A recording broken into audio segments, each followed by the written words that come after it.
Tonight, you're about to experience something different, something ancient, something that will carry you through realms you've never imagined while your body rests and your mind wanders. This is not just another story, this is the account of a man who walked where no human had ever walked before, a man who saw things that changed him forever, a man who never tasted death. His name was Enoch, and tonight, as you drift into peaceful rest, you'll journey with him through 10 levels of heaven.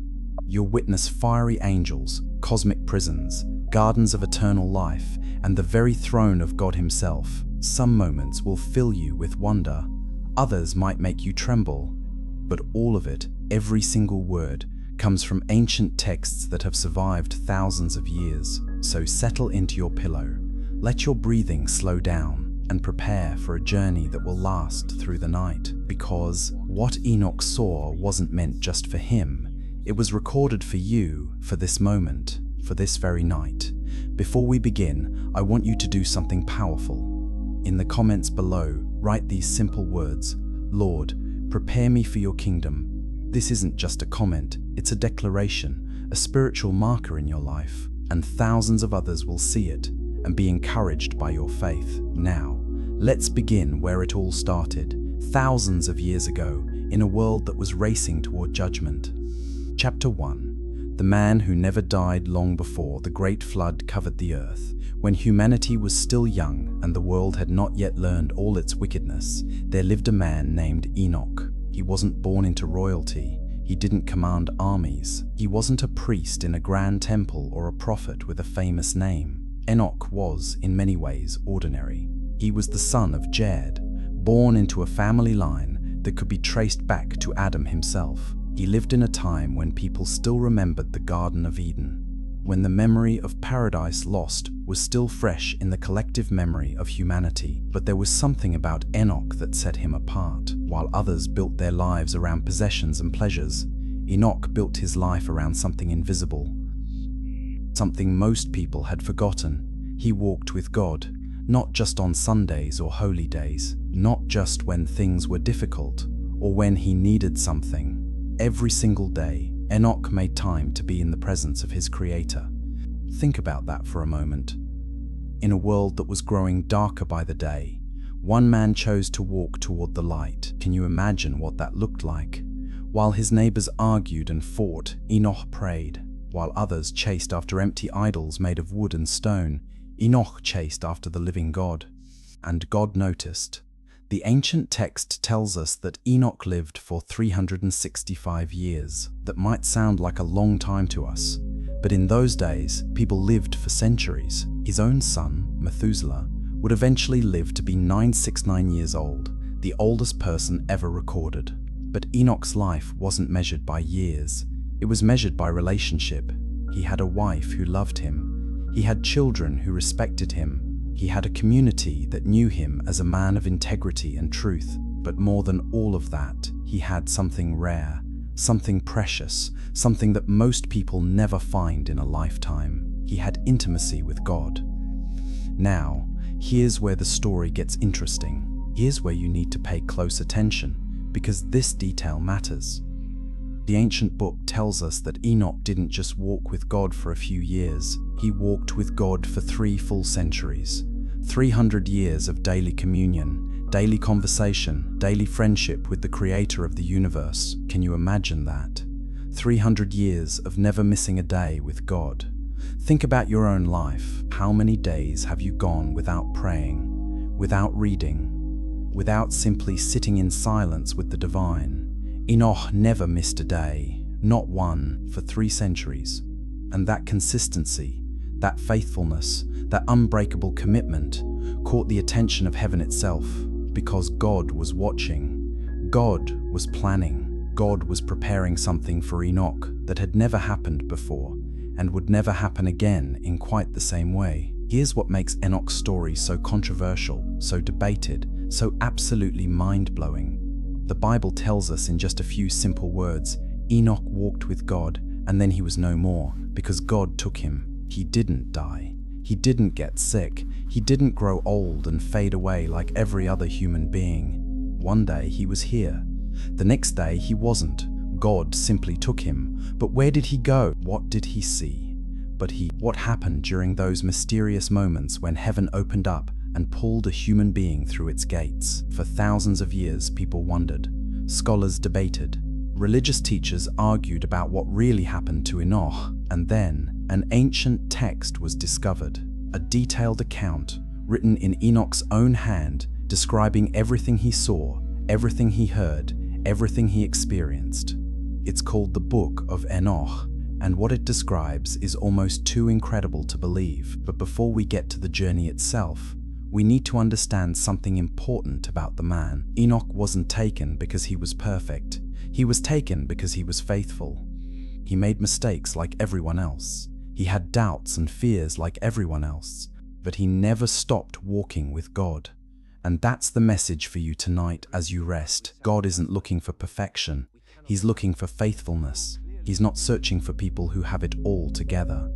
He's searching for people who keep showing up day after day, even when it's hard, even when they don't feel like it, even when the world around them is falling apart. Enoch showed up every single day for 300 years. And when the time was right, God showed him something that would change everything. But here's a question I want you to think about as you drift off tonight. Why Enoch? Why not someone more famous, more powerful, more influential? Why would God choose an ordinary man for an extraordinary journey? We'll explore that answer as we continue. But first, let me ask you something. If you're finding this story meaningful, if you want to hear more ancient accounts like this, take a moment right now and hit that subscribe button, because there are so many more stories like this waiting to be told. Stories that will challenge you, inspire you, and maybe even change the way you see the world. Now, let's return to Enoch's story, because what happens next is where everything changes. Chapter 2. The midnight visitation. It happened on a night that seemed like any other night. Enoch was 365 years old. He had lived a long, faithful life. He had children, grandchildren, and even great-grandchildren. His hair had turned silver, but his spirit was still strong. He went to bed that evening, like he had done thousands of times before. His house was quiet. His family was asleep. Everything was peaceful, but something was different this night. Something was about to happen that would shock Enoch to his very core. As he lay in his bed, something strange began to happen. A deep, overwhelming sadness suddenly filled his heart. It wasn't the sadness of bad news or loss. It was something else, something spiritual, something he couldn't explain. Tears began streaming down his face, even though his eyes were closed. He was asleep, but his soul was weeping. Have you ever experienced something like that? A feeling so strong, so powerful, that it reaches you even in your sleep. Enoch didn't know what was happening, but his spirit knew. His soul understood what his mind hadn't yet grasped. Something monumental was about to occur, and then, in the darkness of his room, two figures appeared. They didn't knock on the door. They didn't call out from outside. They simply materialized beside his bed, as if they had stepped through an invisible curtain between worlds. Enoch's eyes opened, and what he saw made him gasp. These were not men. They were not anything he had ever seen before. Their faces, listen to this, their faces shone like the sun at noon. Not a gentle glow, but an intense, blazing brightness that should have been impossible to look at. Their eyes were like flames of fire, penetrating and pure, seeing everything, knowing everything. Their bodies were wrapped in garments that looked like they were woven from light itself, purple and crimson colors that seemed to shift and change with every breath. And their wings, oh, their wings were brighter than pure gold, with feathers that looked like they could cut through steel. These were angels, but not the cute, chubby angels you see on greeting cards. These were warriors of heaven, beings of immense power and terrifying beauty. When they spoke, their voices shook the walls of Enoch's house like thunder rolling across the sky. Enoch, they said, calling him by name. Just imagine that moment. You're lying in bed, and suddenly two beings of pure power are standing beside you, calling your name with voices that make the earth tremble. Enoch tried to sit up, tried to speak, but fear gripped him. His mouth went dry, his hands shook. This wasn't the gentle presence of God that he was used to in his daily walks. This was the raw, overwhelming power of heaven itself. "Do not be afraid, Enoch," the angels said, and their voices softened just slightly, like thunder fading in the distance. "The eternal God has sent us to you. Today, you will ascend with us to heaven. Ascend to heaven today." Enoch's mind raced. Questions flooded his thoughts. Why now? Why me? What about my family? What about my life here? But the angels had already given him his answer. This was not a request. This was a divine appointment. However, they did give him one gift, one final mercy before he left the earth forever. "You have time to speak to your sons," they told him. "Call them, give them your final instructions. But do not delay long. We must depart soon." With trembling hands, Enoch rose from his bed. His legs felt weak, but somehow he managed to walk. He called out for his sons. Methuselah, his firstborn, the one who would live longer than any human in history. Ragim and Gad, his other beloved children. They came quickly, wondering why their father had called them in the middle of the night. But when they entered the room and saw the two glowing figures standing beside their father, they fell to their knees in terror and awe. Enoch looked at his sons. These men he had raised, these men he loved more than his own life, and he knew this was goodbye. His voice was steady, but his heart was breaking. "Listen to me carefully," he said. "I don't have much time. Do not turn away from the Lord your God. Do not worship idols made of wood and stone. Do not follow the wickedness that is growing in this world. Everything that men worship, everything they create with their own hands, everything that was not made by heaven itself, will be destroyed. Stay faithful, stay pure, walk with God as I have walked with him." Then he placed his hands on each of their heads and blessed them. He prayed over them with words that came from the deepest place in his soul. And when he was finished, he turned to the angels and nodded. "I am ready." The angels stepped forward, one on each side of Enoch. They placed their hands on his shoulders, and suddenly the room disappeared. Enoch felt himself being lifted, not by physical force, but by something beyond physics, beyond nature, beyond anything earthly. The walls of his house faded away, the ceiling vanished, and suddenly he was rising through the air like a bird in flight. Up, up, up he went, faster than he could have imagined, past the treetops, past the clouds, past the very sky itself. His sons ran outside just in time to see their father disappearing into the heavens, surrounded by two blazing figures of light. They stood there, mouths open, tears streaming down their faces, watching until their father was just a tiny speck in the sky, and then nothing at all. Enoch was gone, but his journey was just beginning, and what he was about to see would shake him to his very foundation. Now, I want you to pause and think about something. If two angels appeared beside your bed tonight and said, "It's time to go," would you be ready? Would you have instructions worth leaving behind? Would you have lived a life that mattered? These aren't easy questions, but they're important ones, and if this story is making you think, making you reflect on your own life, then leave a comment below. Tell me what's going through your mind right now, because your thoughts matter, your journey matters. And now, let's follow Enoch as he enters the first heaven, where the very machinery of creation will be revealed. Chapter 3. The first heaven's hidden machinery. Enoch had no idea what to expect. One moment he was in his house, surrounded by familiar walls and the faces of his family. The next moment, he was suspended in what seemed like an endless expanse of white clouds. But these weren't normal clouds. They were solid, like walking on polished stone, yet soft and gentle under his feet. He looked down, and his stomach dropped. There was no earth below him, no ground, just an infinite white abyss that stretched forever. Where was he? What was this place? The two angels stood beside him, calm and steady, as if this was the most normal thing in the world. "Welcome," they said, "to the first heaven." Enoch's eyes adjusted to the brightness, and slowly the realm began to reveal itself. The first thing he saw was water, but not like any water on earth. It was a celestial sea, vast and shimmering like liquid crystal, stretching farther than his eyes could see. It was bigger than all the oceans on Earth combined, yet perfectly still, like a mirror reflecting something beyond itself. "What is this?" Enoch whispered, his voice barely audible. "This is the sea of heaven," the angels replied. "From here, the waters of earth are born. Every drop of rain, every river, every ocean comes from what you see before you." Enoch watched in amazement as the waters seemed to glow with an inner light. They weren't just H2O. They were alive, pulsing with divine energy. But then something else caught his attention. Movement. Massive movement across the sky. He looked up and saw them.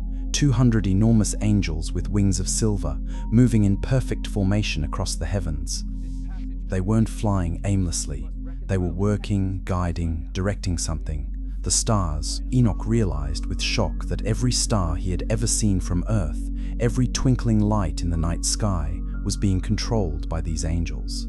Each star was like a living being, guided like a ship on the high seas. The angels were celestial navigators, steering the stars along their courses, making sure they stayed in perfect order.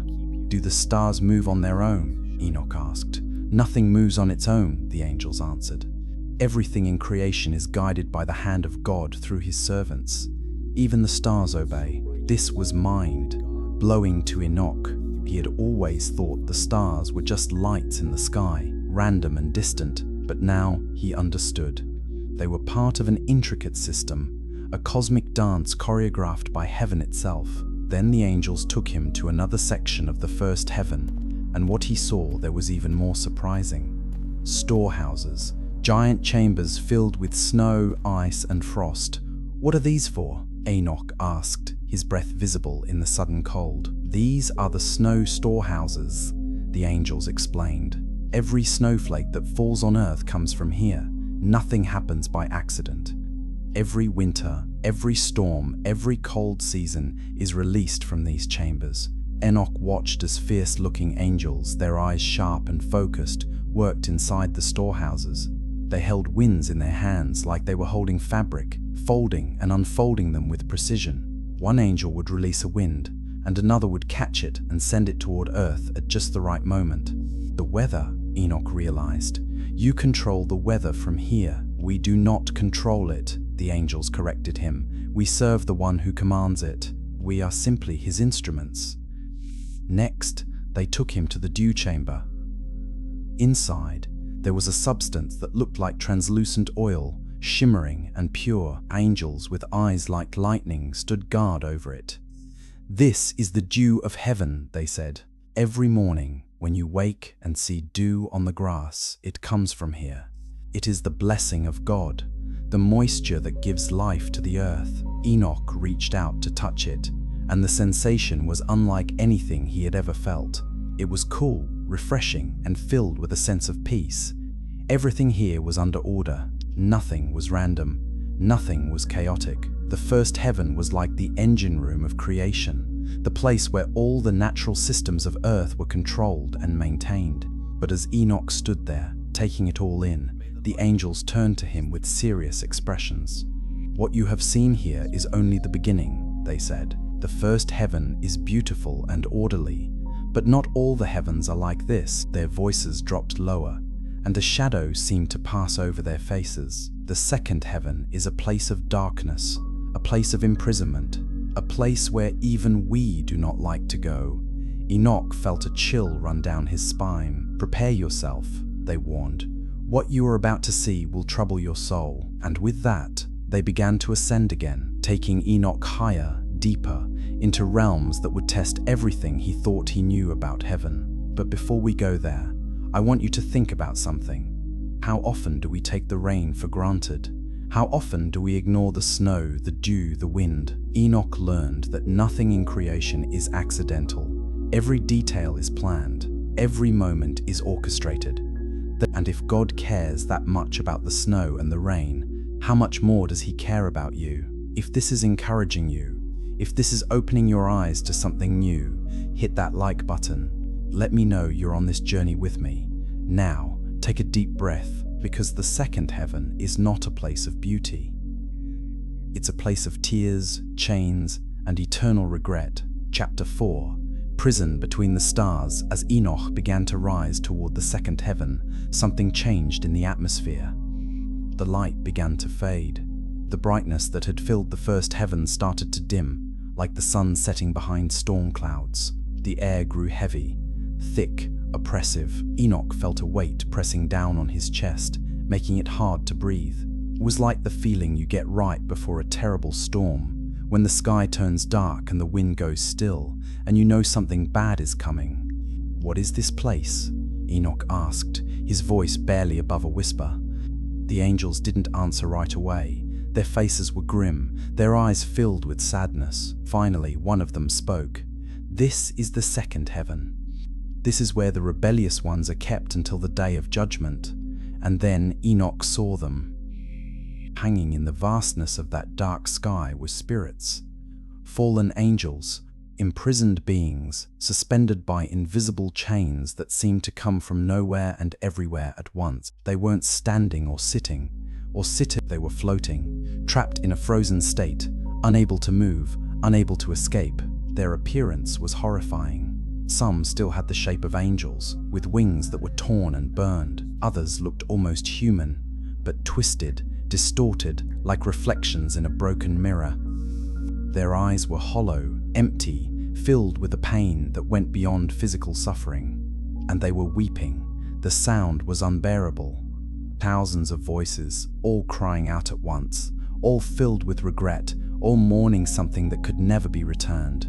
Their tears didn't fall like normal tears. They came out like fire, streaming from their eyes in burning rivulets that evaporated before they could hit the ground. Enoch's heart broke at the sight. These were beings who once stood in the presence of God. They once sang praises in the throne room of heaven. They once had glory, power, and purpose. But now they had nothing, only chains, only darkness, only endless sorrow. One of the fallen angels saw Enoch and cried out, "Servant of God, servant of the Most High, please have mercy on us. Pray for us." Others joined in, their voices rising in a desperate chorus. "Pray for us. Ask the Lord to forgive us. We were deceived. We made a mistake. Please pray for us." Enoch felt tears streaming down his own face. He was overwhelmed with compassion, with pity, with a desire to help them. He turned to his angelic guides, his voice trembling. "Can I pray for them? Can I ask God to show them mercy?" But the angels shook their heads slowly. Their judgment is already set. Their choice was made long ago. They knew the consequences, and they chose rebellion anyway. "But why are they here?" Enoch asked. "What did they do?" The angels' expressions grew even darker. These are the ones who followed their leader, the great rebel, who is chained in the fifth heaven. They despised the divine order. They rejected their place in creation. They looked at humanity and felt jealousy. They looked at God's love for mankind and felt rage. Some of them, the angels continued, desired the daughters of men. They left their heavenly positions and came down to earth. They took human wives and fathered children who became giants, the Nephilim, who brought violence and corruption to the world. Enoch remembered the stories. He had heard about the giants, the mighty men of old, the warriors who terrorized the earth before the flood. "Is that why the flood is coming?" Enoch asked. The angels nodded. "Yes, the corruption became too great. Humanity mixed with the fallen ones, and the result was chaos. God will cleanse the earth, but these," they gestured to the imprisoned spirits, "will remain here until the final judgment." One of the fallen angels cried out again, this time directly to Enoch. "We thought we could be like God. We thought we could have what he has, but we were fools. We traded eternity in the light for eternity in this darkness." His voice broke into sobs. "Tell the humans. Warn them. Don't let them make the same mistake. Pride will destroy them just like it destroyed us." Enoch wanted to respond, but the words wouldn't come. What could he say? What comfort could he offer to beings whose fate was already sealed? The angels gently took Enoch by the arm. "We must continue," they said. "This place is not meant for you to stay long. The sorrow here can crush the spirit of even the strongest." As they began to move away, Enoch looked back one more time at the imprisoned spirits. Their cries followed him like an echo that would never fade. And in that moment, Enoch understood something profound, something that would change him forever. Heaven wasn't just a place of worship and glory, it was also a place of justice and consequence. Choices mattered, actions had weight, and once a decision was made, there was no going back. The fallen angels had made their choice, and now they lived with it for eternity. But Enoch also realized something else, something that gave him hope. He was still free, he still had a chance. He was still walking with God, and as long as he kept walking, as long as he stayed faithful, he would never end up like them. But the journey wasn't over. In fact, it was about to get even more intense, because the third heaven held two extremes, paradise and punishment, side by side, separated by a thin veil. Now, let me ask you something. Have you ever wondered what happens to those who reject God? Have you ever thought about the consequences of turning away from the light? This isn't about fear. It's about truth. It's about understanding that our choices echo into eternity. If this is challenging you, if this is making you think deeper, leave a comment, share your thoughts, because these conversations matter. And now, let's continue to the third heaven, where Enoch will see both the ultimate reward and the ultimate punishment. Chapter 5. Paradise and the place of flames. As Enoch left the second heaven, he felt like he could finally breathe again. The oppressive weight lifted, the darkness faded, and suddenly he was surrounded by light, but not harsh or blinding light, soft, warm, welcoming light. The air itself changed. It became sweet, filled with fragrances that don't exist on earth. Imagine the smell of fresh flowers mixed with honey, combined with something indescribable, something that made you feel safe, loved, and at peace. That's what Enoch was breathing. "Where are we now?" he asked, though he already sensed the answer. "Welcome to the third heaven," the angels said, and for the first time since the journey began, they smiled. Enoch looked around and gasped. Before him stretched a land of unimaginable beauty. Rolling hills covered in grass that glowed with a soft green light, trees that seemed alive, not just growing but celebrating, their branches swaying even though there was no wind. The leaves weren't just green, they shimmered like emeralds, catching light and reflecting it in 1,000 different shades. And the fruits, oh, the fruits. They hung from the branches like jewels, each one perfect, each one exhaling a subtle joy that you could actually feel in the air. "This is paradise," Enoch whispered. "This is Eden." "Not the original Eden," the angels corrected, "but yes, this is the paradise of God. This is where the righteous come. This is where those who walked faithfully with the Lord will dwell forever." Enoch began to walk through the garden, his feet barely touching the ground. Everything here was alive in a way that earth could never match. The grass didn't just grow, it worshipped. The flowers didn't just bloom, they praised. The very stones beneath his feet hummed with joy, and then he saw it. In the center of the garden, rising above all the other trees, stood one tree that was different from all the rest, the tree of life. Its trunk was massive, wider than any building Enoch had ever seen. Its roots stretched deep, reaching down to the very foundations of paradise. And its top, its branches, reached up into realms beyond sight, touching the higher heavens. The fruit that hung from its branches glowed with a golden light. Each piece looked like it contained eternity itself. "This tree," the angels explained, "is the place where God himself rests when he visits paradise." Enoch approached slowly, reverently, feeling the holiness of the place. Around the tree, 300 angels stood in perfect formation, singing without pause. Their voices blended together in a harmony so perfect, so pure, that it seemed to form the very fabric of reality. They weren't singing words. They were singing light. They were singing life. They were singing eternity. Enoch stood there, listening, and tears streamed down his face. Not tears of sadness, but tears of overwhelming joy. This was what he had been walking toward his entire life. This was the destination. This was home. But then the angels touched his shoulder. "There is more you must see."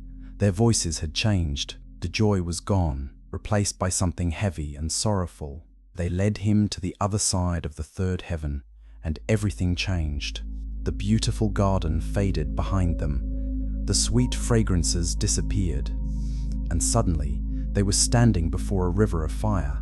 It wasn't like normal fire. It was darker, angrier, more intense. The flames rose like furious serpents, twisting and writhing through the air. The heat was stifling, yet at the same time, there was a bone-chilling cold that made Enoch's teeth chatter. How could something be both burning hot and freezing cold at the same time? "What is this place?" Enoch asked, though part of him didn't want to know the answer. "This," the angels said, "is the place of punishment. This is where the wicked are held until the final judgment." Enoch looked closer and saw figures in the flames. Souls, human souls writhing in agony. Some were screaming, some were weeping, some were silent, their faces frozen in expressions of eternal regret. The sounds were unbearable. Wailing, gnashing of teeth, desperate cries for mercy that would never come. "Who are these people?" Enoch asked, his voice shaking. The angel's answer was sobering. "These are those who perverted innocence, those who corrupted nature, those who worshipped witchcraft and embraced darkness, those who nurtured hatred, envy, and lies. These are also those," they continued, "who saw the hungry and did not feed them, who saw the naked and did not clothe them, who saw the stranger and did not welcome them. These are those who exploited the weak, who oppressed the poor, who denied their Creator and lived only for themselves." Enoch felt sick to his stomach. The contrast was overwhelming. On one side of the third heaven was paradise, the tree of life, the presence of God, eternal joy. On the other side was torment, flames, regret, and suffering without end. "Why are they in the same heaven?" Enoch asked. "Why not completely separate?" The angels looked at him with deep, knowing eyes. "Because both are the result of choice. Both are destinations chosen by those who arrive here. Paradise is not forced upon anyone, and neither is punishment. Each soul walks the path they choose." Enoch understood. This wasn't about a cruel God sending people to torment. This was about the natural consequence of rejecting love, rejecting light, rejecting the very source of life. Those in paradise had chosen to walk with God, just like Enoch had. Those in the flames had chosen to walk away, and now, both groups lived with the eternal result of their choices. As they prepared to leave the third heaven, Enoch looked back one more time. The tree of life stood tall and glorious, surrounded by worshipping angels. The river of fire roared and twisted, filled with those who had lost everything. And Enoch made a vow in his heart. He would never forget what he had seen. He would never take his walk with God for granted, because the distance between paradise and punishment was not measured in miles. It was measured in choices. Now, think about this for a moment. What choices are you making right now? What path are you walking? The beauty of the gospel is that it's never too late to change direction. It's never too late to turn toward the light. If this message is speaking to you, if something in your heart is stirring, then subscribe to this channel, because there are more truths like this that need to be heard. And now, let's journey to the fourth heaven, where Enoch will discover the secret workings of time and the path of the sun. Chapter 6. The sun's secret path. As Enoch ascended into the fourth heaven, he noticed something different about this realm. Everything was in motion. Everything was alive with purpose and precision. It was like watching the inner workings of a giant clock, but instead of gears and springs, there were angels and stars and celestial bodies moving in perfect harmony. "What is this place?" Enoch asked, his eyes trying to take in everything at once. "This is the heaven of the luminaries," the angels replied. "Here, the sun and moon follow their appointed paths. Here, time itself is measured and maintained." And then Enoch saw it. The sun, but it wasn't just a ball of fire in the distance. It was alive, massive, surrounded by 8,000 smaller stars that followed it like a royal procession. 4 main stars, each one enormous and blazing, led the way, and each of those 4 stars had 1,000 helper stars that followed in perfect formation. The sun moved along a path, a highway of light that stretched across the heavens. It wasn't random, it wasn't aimless. It had a destination, a purpose, a route that had been set from the beginning of time. How does it know where to go? Enoch asked in wonder. The sun does not know, the angels explained. The sun obeys. We guide it along the path that God has ordained. Enoch watched as the angels worked. Some flew ahead of the sun, clearing the way. Others flew beside it, adjusting its course with precise movements. Still others flew behind, making sure nothing was left undone. It was a cosmic dance, choreographed with perfection. Then the angels showed him something even more amazing. The gates. At the eastern edge of the 4th heaven stood enormous gates, 400 of them, each one guarded by angels with flaming swords. These are the gates of the east, the angels said. Every morning when the sun rises on earth, it passes through one of these gates. Enoch watched as the sun approached the gates. The angels guarding them stood at attention, their swords raised in salute. As the sun passed through, they sang, not words, but sounds, pure tones that echoed through the heavens like a trumpet announcing the arrival of royalty. The bearer of light has arrived, the day has begun, let all creation rejoice. And then something else appeared, creatures unlike anything Enoch had ever imagined. They were called the phoenix and the chalkidri. Their bodies shimmered with colors that don't exist on earth, like living rainbows, but their faces were fierce, like crocodiles or lions. Their paws were massive, with claws that could tear through mountains. And they had wings, not 2, but 12 wings each, that spread out like fans of fire. They were both beautiful and terrifying at the same time. What are these creatures? Enoch asked, unable to look away. These are the guardians of the sun, the angels replied. They sing the songs of creation. They maintain the heat, the light, the balance of all things. Without them, the sun would consume the earth. With them, life is possible. The phoenix opened its mouth, and fire came out, not destructive fire, but life-giving warmth. The chalkidri spread their wings, and waves of energy rippled through the heavens, adjusting the temperature, controlling the climate, keeping everything in perfect balance. Enoch realized something profound in that moment. Nothing on earth happens by accident. The sunrise you see every morning, it's being guided by angels. The warmth you feel on your skin, it's being controlled by celestial creatures. The very rhythm of day and night, it's maintained by the heavenly realms and the gates of the west. Enoch asked, "Where the sun sets?" The angel smiled and took him to the opposite side of the 4th heaven. There stood another set of gates, just as magnificent as the eastern gates. Every evening, the angels explained, the sun passes through one of these gates and enters the night realm. It does not stop. It does not rest. It follows the path that was set for it from the beginning. Enoch watched as the sun approached the western gates. The guardian angels opened them wide, and the phoenix and chalkidri sang their evening song. The day is complete. The light has finished its course. Now comes the time of rest, and as the sun passed through, Enoch felt a sense of completion, a sense of order, a sense of peace. Everything had its place.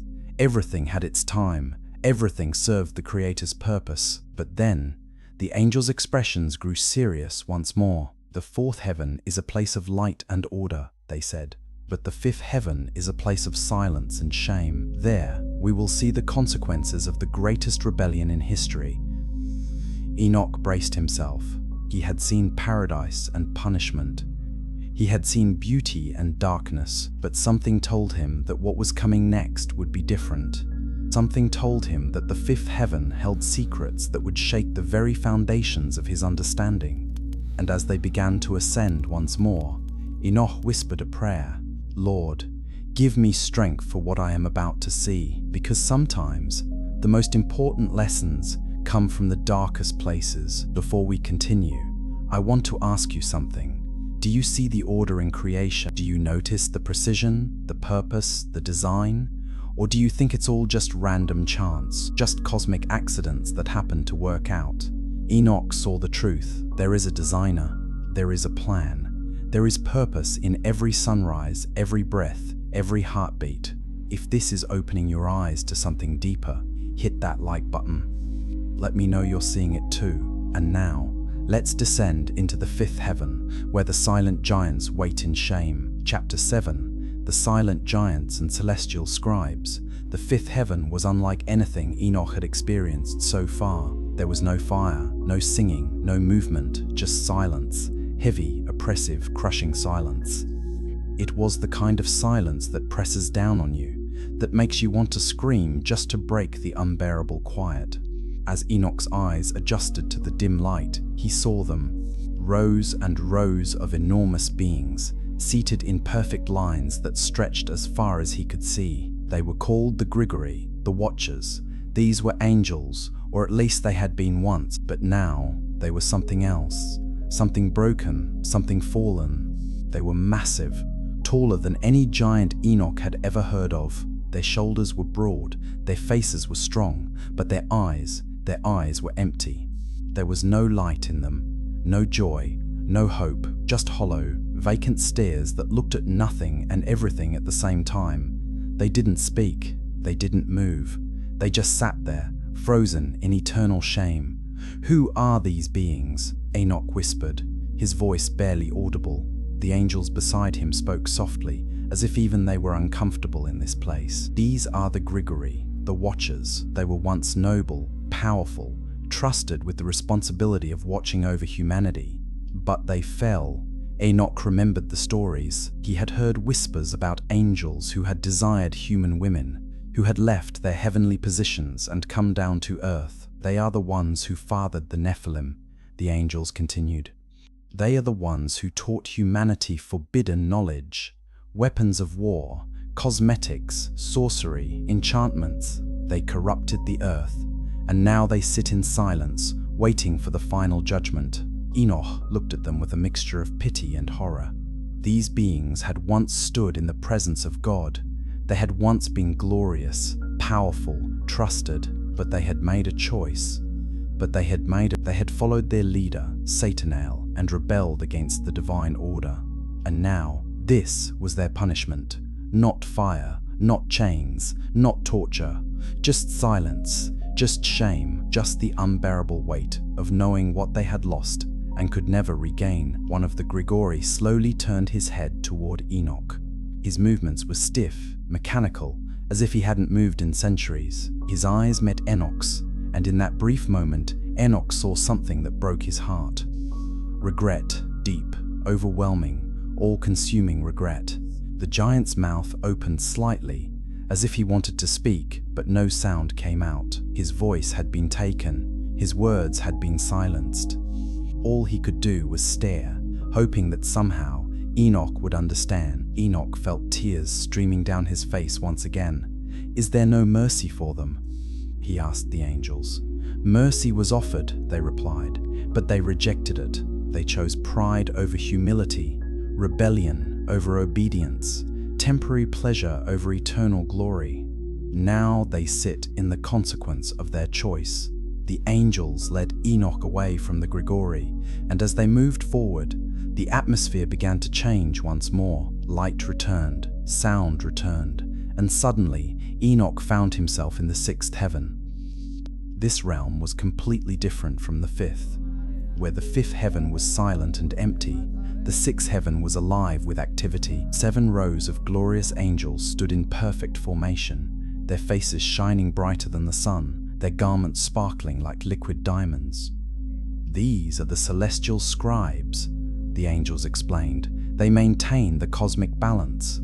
They record everything." "Everything?" Enoch asked. "Everything." The angels showed him massive books, larger than any building on earth, filled with writing in languages that seemed to shift and change with every glance. "These books contain the records of all creation," the angels said.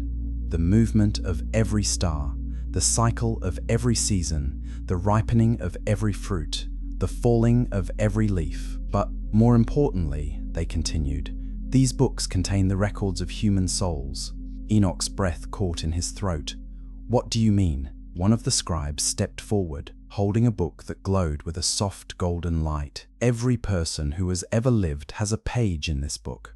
And Jed, one sage to the same. Every action, every word, every thought is recorded here." The scribe opened the book, and Enoch saw his own name. Beneath his name was a list, a detailed account of his life, his moments of faithfulness, his times of doubt, his prayers, his failures, his victories. Everything was there. "Nothing is hidden," the scribe said. "Nothing is forgotten. On the day of judgment, these books will be opened, and every person will be judged according to what is written here." Enoch felt a weight settle on his shoulders.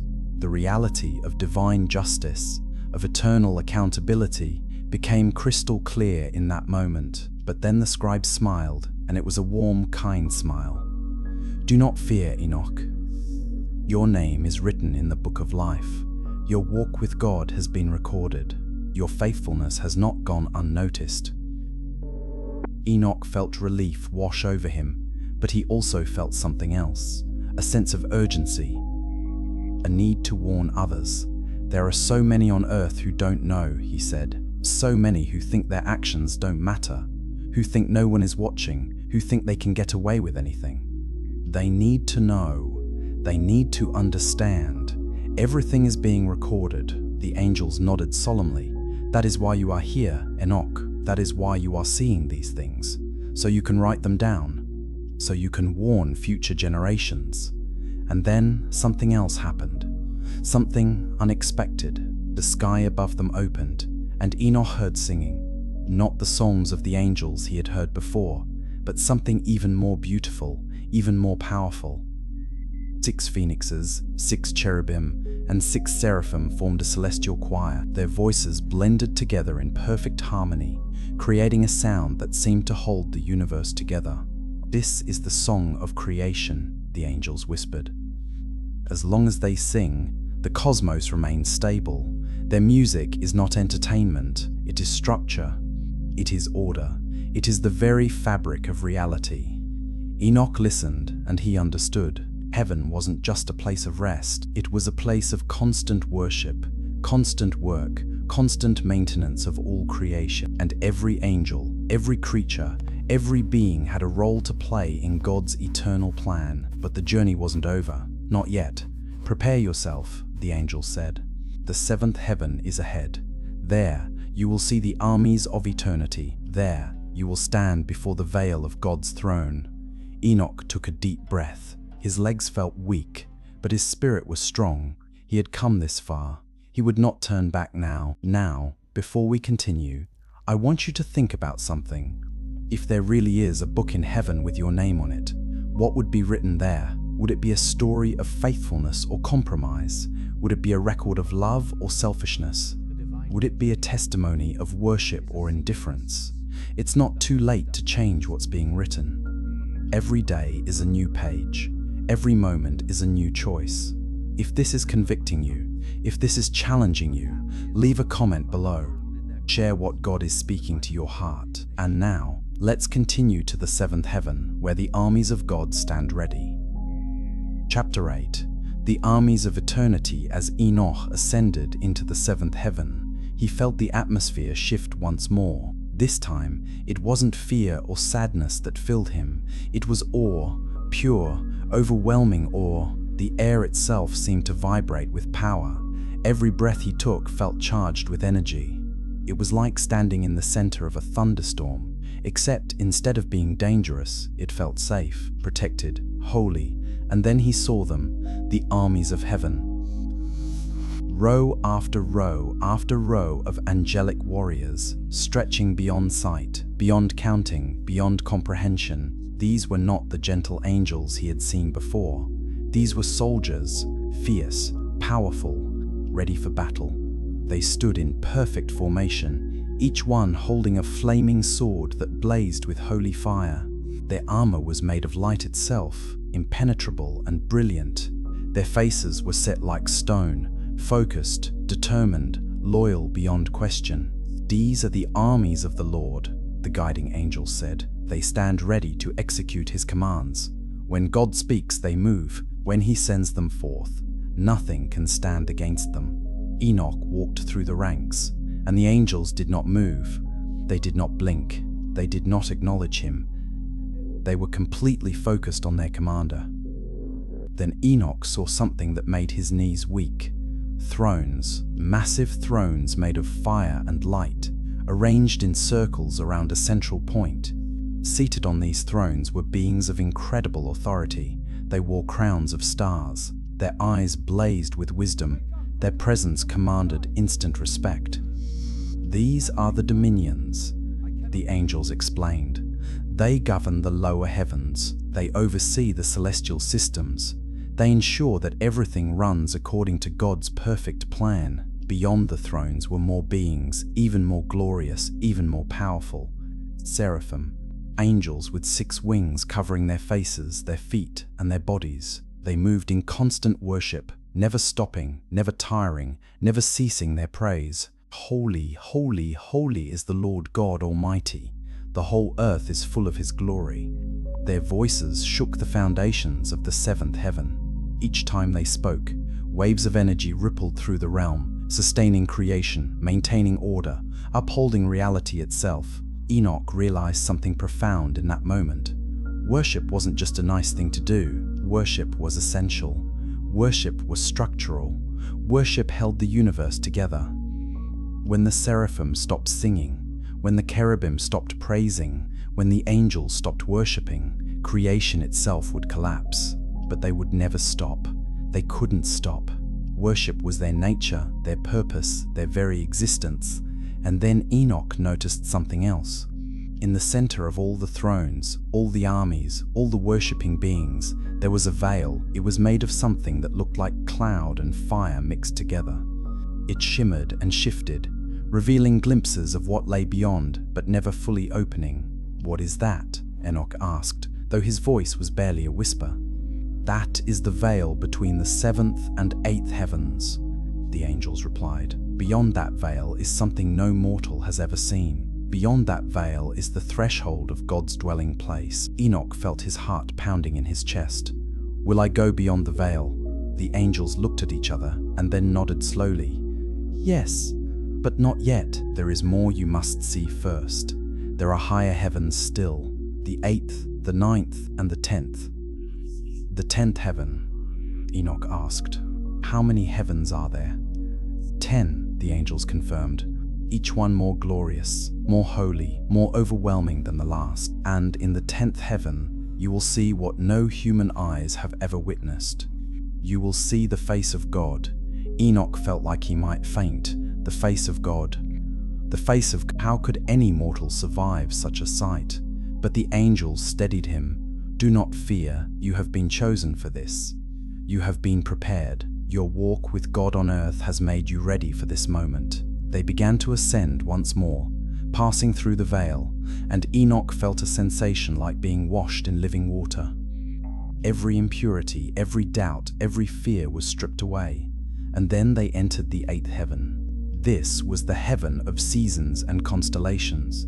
Here, the turning of time was controlled. Spring, summer, fall, winter, all of it was orchestrated from this realm. 12 enormous constellations rotated slowly in the sky, each one representing a different time, a different season, a different era.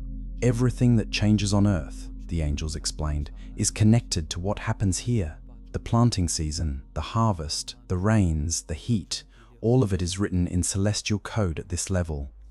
Enoch watched as angels adjusted the positions of the constellations, fine, tuning them like musicians tuning instruments. One small adjustment here caused a shift in weather patterns on Earth. Another adjustment there brought the perfect conditions for crops to grow. It was all connected, all purposeful, all designed. Then they moved to the 9th heaven, called Kuchavim. This was the realm of the original zodiac, not the corrupted versions used for fortune telling on Earth, but the pure celestial maps created by God as markers of time and order. "Each generation," the angels said, "is born under a celestial signature, not to control destiny, but to mark the time that was given to them. Enoch saw the gates of the zodiac, 12 massive portals, each one representing a different aspect of creation, a different facet of God's character, a different season of life. It was knowledge that had been hidden from humanity, knowledge that had been twisted and misused on earth, but in its original form it was pure and holy. And then everything went silent. The angels stopped speaking, the celestial beings stopped moving. Even the worship seemed to pause for just a moment. The air grew thick with anticipation. "It is time," the angels whispered. "Prepare yourself. You are about to enter the 10th heaven. You are about to stand before Arabot, the dwelling place of the Most High God." Enoch's legs felt like water. His heart raced. His breath came in short, shallow gasps. This was it. This was the moment everything had been leading to. The moment when a mortal man would stand before the eternal God and look upon his face. If this journey is gripping you, if you need to know what happens next, make sure you're subscribed, because what comes next is the climax of this entire story. And now, let's step into the 10th heaven, where Enoch will be transformed forever. Chapter 9. Beyond the final veil, Enoch had no words left. Everything he had seen, everything he had experienced, had brought him to this moment. The 10th heaven. Arabot, the dwelling place of God. As he passed through the final veil, the sensation was indescribable. It was like stepping from one dimension into another, from one level of existence into something completely beyond comprehension. The 10th heaven wasn't a place in the way we understand places. It wasn't a room or a location or a space. It was presence, pure, undiluted, overwhelming presence. The air, if it could be called air, was made of living light, not light that you see, but light that sees you, light that knows you, light that penetrates every hidden corner of your soul. Enoch felt completely exposed, completely vulnerable, completely transparent. There were no secrets here, no masks, no pretense, just truth in its rawest, purest form. And then he saw it, the throne, but it wasn't made of gold or jewels or precious stones. It was made of something far more valuable. It was made of glory, of holiness, of eternal power. It seemed to exist in all places and no place at once. It was massive yet intimate, distant yet close, terrifying yet inviting. Surrounding the throne were countless celestial beings, more than could ever be numbered. Cherubim with faces like lions, oxen, eagles, and men, seraphim with wings that covered the heavens. Thrones that burned with eternal fire, powers and principalities that radiated authority. All of them, every single one, was in a posture of absolute worship. They didn't just bow, they existed in a state of perpetual reverence, as if their very being was an act of worship. And then Enoch's eyes moved to the center of the throne, and he saw the face of God. How can you describe the indescribable? How can you put into words what is beyond all language? The face wasn't like a human face, yet it had the essence of one. It was like glowing iron, pulled fresh from the furnace, filled with eternal sparks that danced and flickered. But it wasn't harsh, it wasn't angry, it was beautiful in a way that transcended all earthly beauty. In that face, Enoch saw everything, all of history, all of creation, all of eternity. He saw judgment, but also mercy. He saw power, but also tenderness. He saw justice, but also love. It was all things in one, the Alpha and Omega, the beginning and the end. Enoch fell to the ground, unable to stand, unable to speak, unable to do anything but tremble. His strength left him completely. Every ounce of energy drained from his body. He was undone, unraveled, reduced to nothing in the presence of the everything. But then, a voice, not a voice like thunder, not a voice like a trumpet, but a voice like a father speaking to a beloved child. Enoch. Just his name, that's all. But in that one word was contained more love, more acceptance, more affirmation than Enoch had ever known. Gentle hands lifted him up.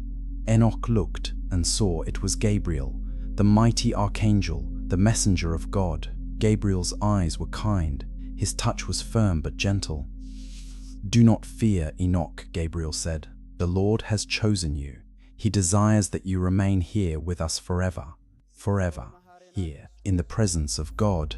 Enoch's mind couldn't process what he was hearing. And then the voice of God spoke again, not to him, but about him. "Bring Michael." Immediately, another archangel appeared. Michael, the warrior, the commander of heaven's armies. But he wasn't coming to fight. He was coming to serve. In Michael's hands were garments, shimmering and glorious, made of light itself. "Remove his earthly clothes," God commanded. Michael approached Enoch and gently removed the simple garments he had been wearing. The clothes of earth, the clothes of mortality, the clothes that marked him as a man. And then Michael took a flask, filled with oil that looked like liquid starlight. He poured it over Enoch's head, and immediately everything changed. The oil wasn't just oil. It was anointing. It was transformation. It was a complete remaking of his very being. As the oil touched his skin, Enoch felt himself changing. His body, which had felt heavy and tired, became light and strong. His vision, which had been limited, suddenly expanded to see in ways he never knew possible. He could see through dimensions. He could perceive spiritual realities. He could understand mysteries that had been hidden since the foundation of the world. Then Michael clothed him in the garments of glory. They fit perfectly, as if they had been made specifically for him since before time began. Enoch looked down at himself and gasped. He was no longer just a man. He had become something else, something more. He had become one of the glorious ones. His body glowed with the same light as the angels.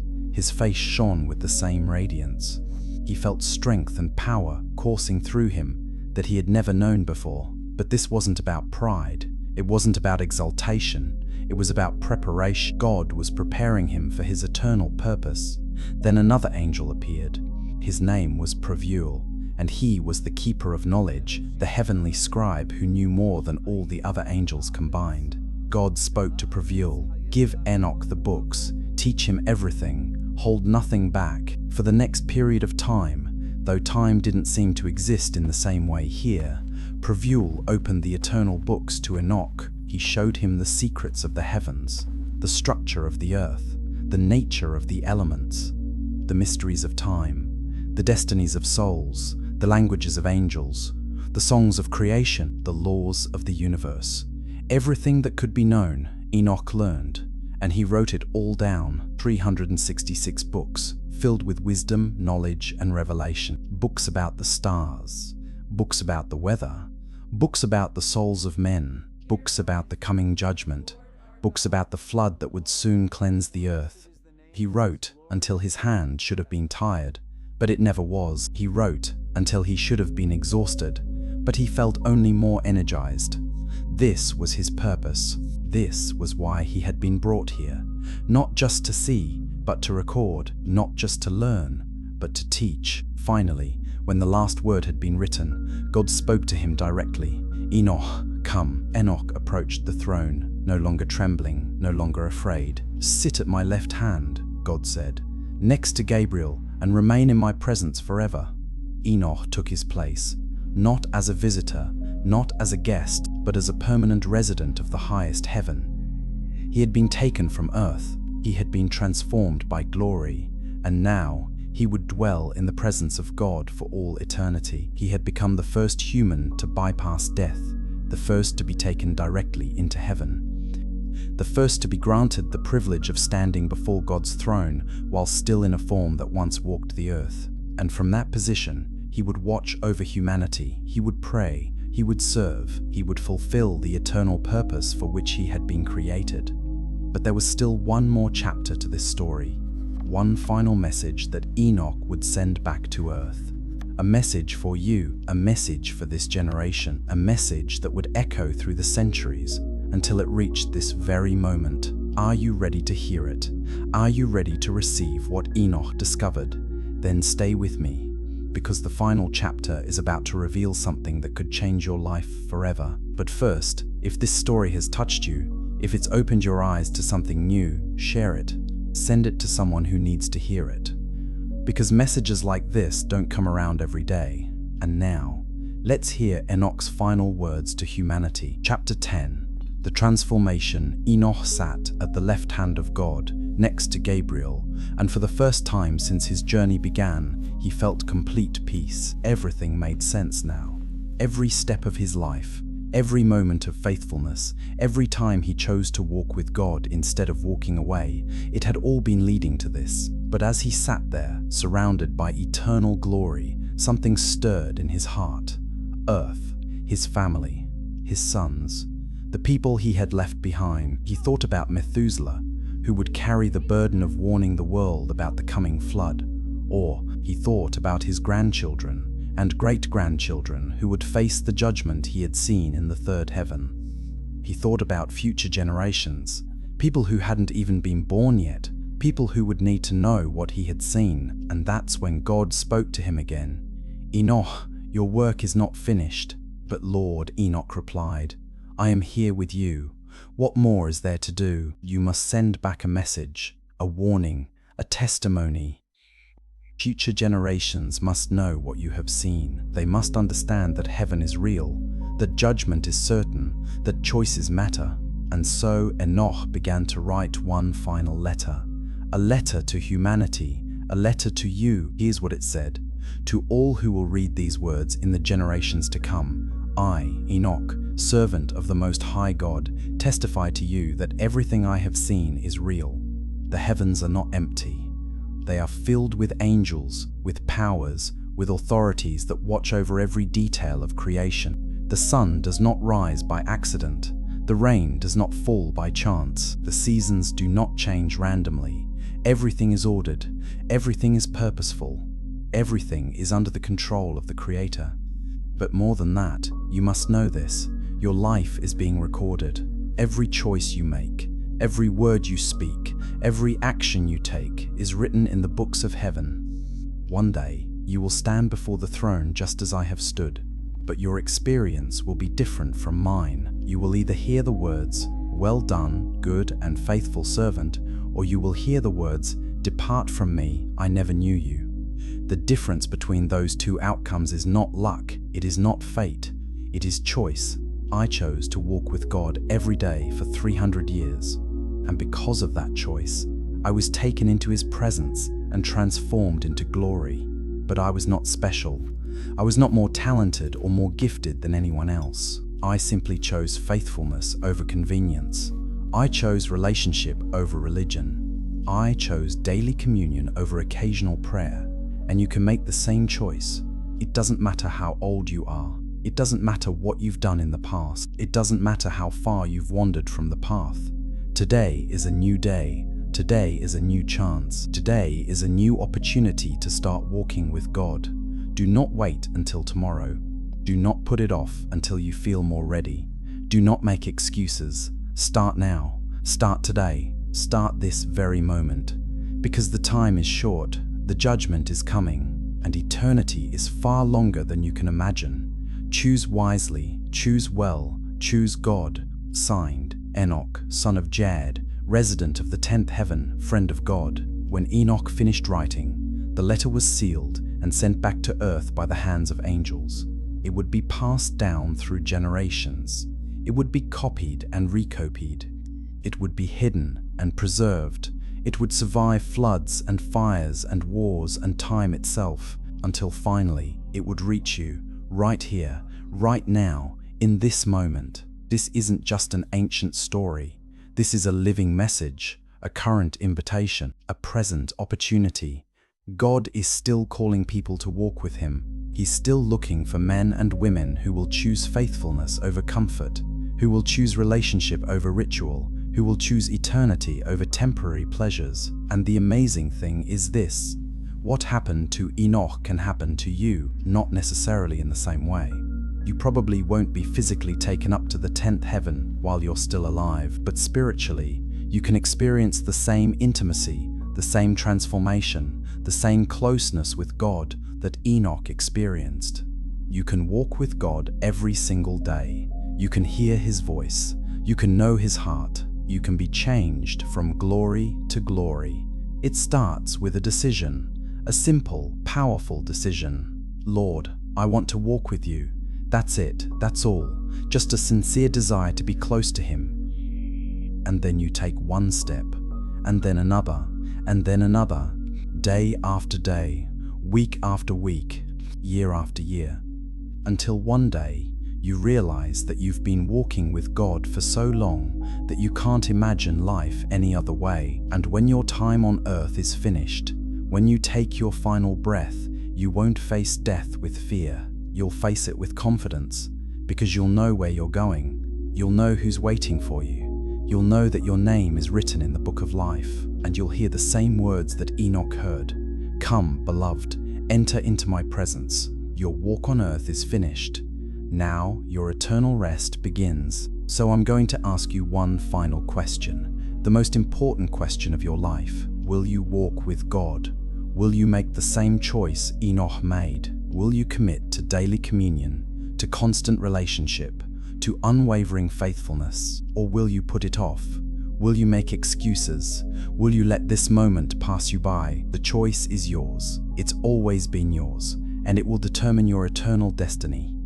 Before you drift off to sleep tonight, before you close your eyes and let this story fade into dreams, I want you to say something out loud. Say it with conviction. Say it with sincerity. Say it with your whole heart. Lord, prepare me for your kingdom. If you said that, if you truly meant it, then something just shifted in your life. Angels just took notice. Heaven just marked your name, and your walk with God has officially begun. Now, if this message has impacted you, I need you to do something important. First, hit that like button.